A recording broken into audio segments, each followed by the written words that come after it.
From the National Newsroom of the Canadian Press, I'm Brenda Molina-Navidad.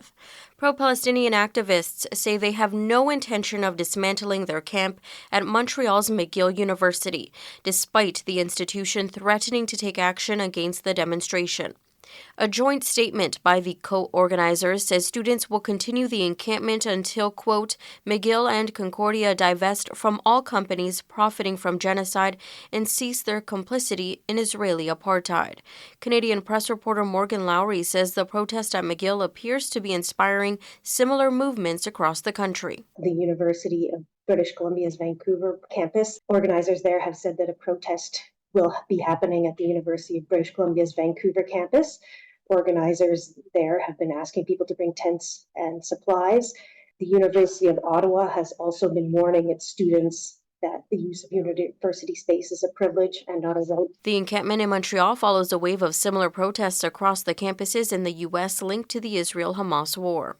Palestinian health officials say Israeli airstrikes on the southern Gaza city of Rafah have killed at least 22 people, including 6 women and 5 children. One of the children killed in the strikes overnight into Monday was just 5 days old.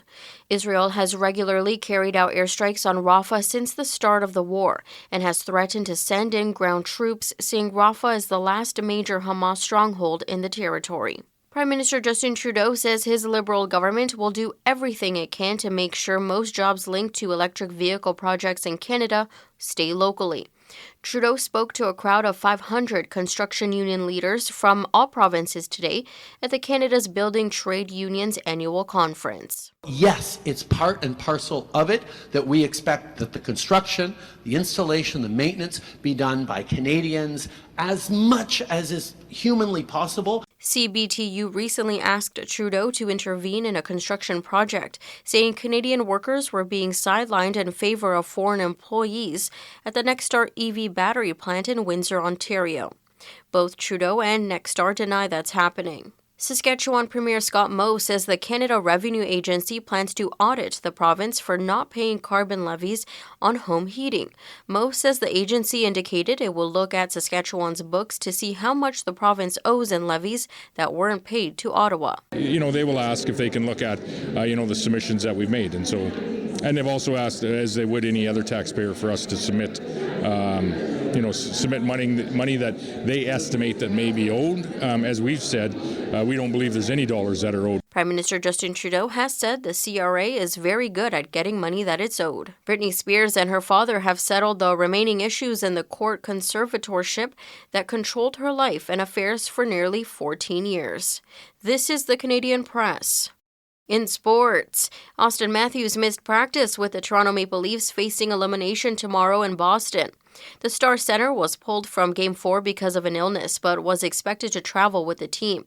Leafs head coach Sheldon Keefe is hoping Matthews can play with Toronto down 3-1 in the first-round series, but he adds his group has dealt with absences in the past, including William Nylander sitting for the first 3 games against the Bruins. We've played well with guys out in the past. Obviously, we started the series without Willie and had to deal with that. So, in the regular season, same kind of thing. But we'll see what tomorrow brings. If the Leafs can pull out a victory, Game 6 would be back in Toronto on Thursday. The Florida Panthers can advance to Round 2 of the Stanley Cup playoffs tonight with a win over the visiting Tampa Bay Lightning. The Toronto Blue Jays are starting a 3-game series with the Kansas City Royals tonight at Rogers Centre. From the Canadian Press, I'm Brenda Molina-Navidad. Thanks for listening. Don't forget to follow and subscribe.